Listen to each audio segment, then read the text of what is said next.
As many of you probably already know, Bishop T.D. Jakes of the Potter's House had a medical emergency a few days ago while preaching at the Potter's House. So we'll go through the video. I'll give you my thoughts as a physician and a Christian.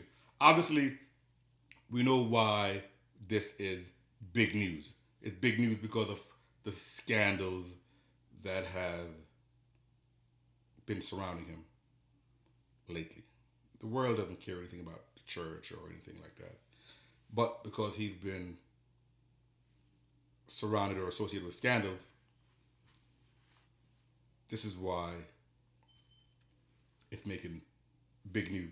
Yes, he's a pastor for mega church, but make no mistake, the fact that he's been surrounded by scandals associated with P. Diddy and so on, this is why it's big news. The Bible tells us that a bishop should be blameless. In 1 Timothy, it talks about the qualifications of a bishop. 1 Timothy chapter 3. Verse 1. This is a true saying. If a man desire the office of a bishop, he desireth a good work. So it's good to want to be a bishop. Verse 2, a bishop then must be blameless. But we know none of us are perfect, but must be blameless. The husband of one wife, vigilant, sober, of good behavior, given to hospitality, apt to teach, not given to wine, no striker, not greedy of filthy lucre, but patient, not a brawler, not covetous, one that ruleth well his own house, having his children in subjection with all gravity. For if a man know not how to rule his own house, how shall he take care of the church of God? Not a novice, lest being lifted up with pride he fall into the condemnation of the devil. Verse 7. Moreover, he must have a good report of them which are without. So people outside the church must have a good view of him as well, lest he fall into reproach and the snare of the devil. So a little background on the qualifications of a bishop. So let's go into the video.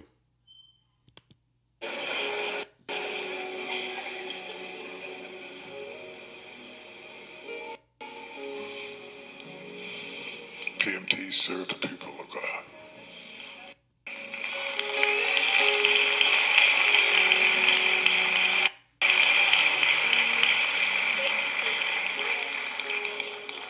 It was a pleasure. I still love to preach. I ain't tired of preaching.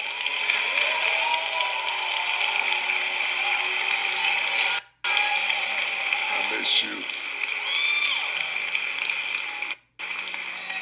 I miss you. Have you ever gone to the hospital to visit somebody and you thought you was going to encourage them and they encourage you? That's what preaching is like. You think you're giving out something, but you're getting back more than you gave. I love you.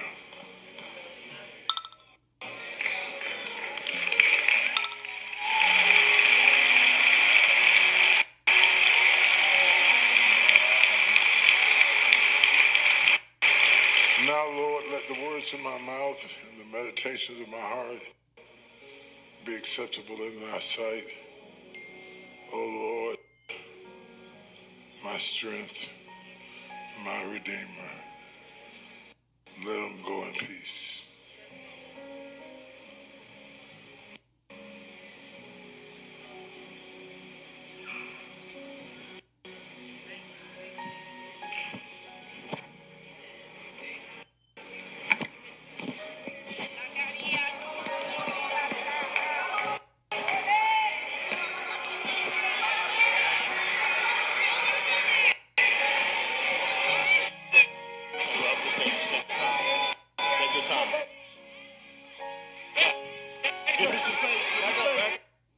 All right, so we'll stop the video there. So you heard people in the background saying, welcome home. I believe he just came back from a trip from Africa, I believe. So what we see is he gives the benediction, and then the hand that he had with the mic, kind of falls down and they begin to have this like tremors of both hands. He stops speaking, and it lasts maybe about 20 seconds. He didn't collapse. He didn't fall off the chair. So that's the episode. Then everybody got up on stage, and then that was it. So what are we as a medical profession? What do I see?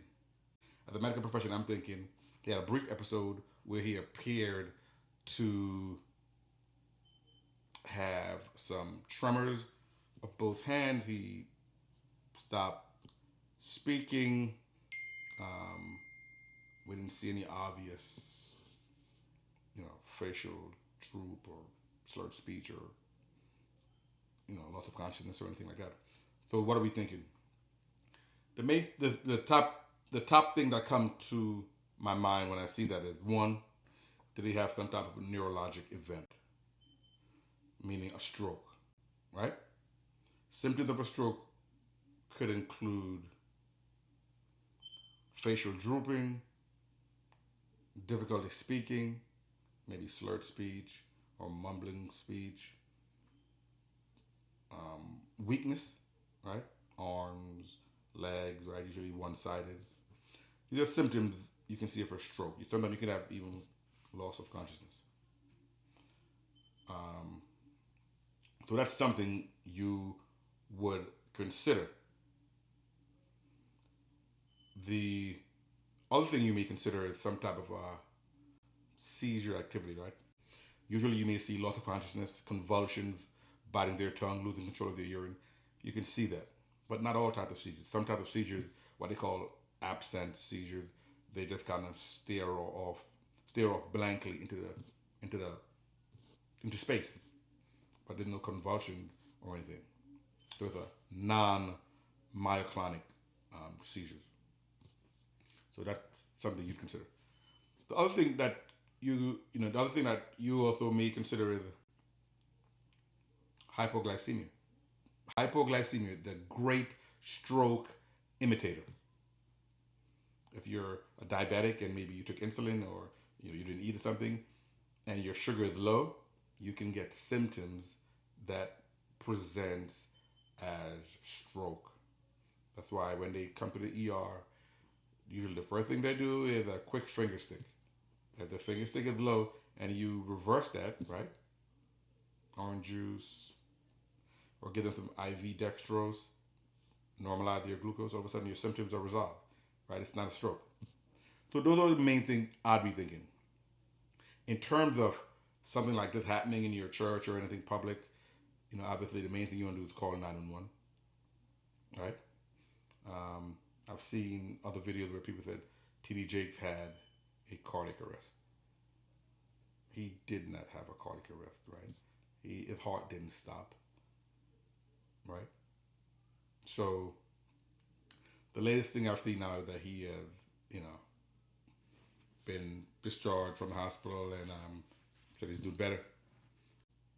But the main thing for the lay public to be aware of is symptoms of a stroke. So the main symptoms to be aware of if someone is having a stroke is the acronym BEFAST, BEFAST. And this is what it stands for.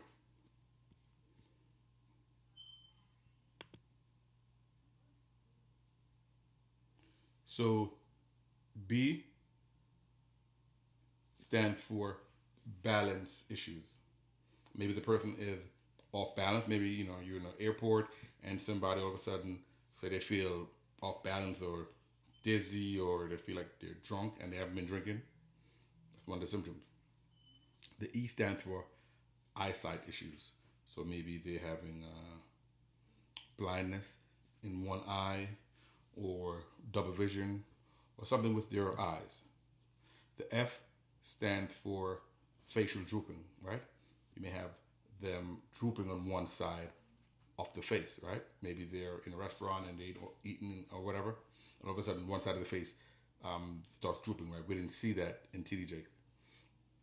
Arm weakness, right? It could be legs as well, but the A for arm weakness. So it need to be one side.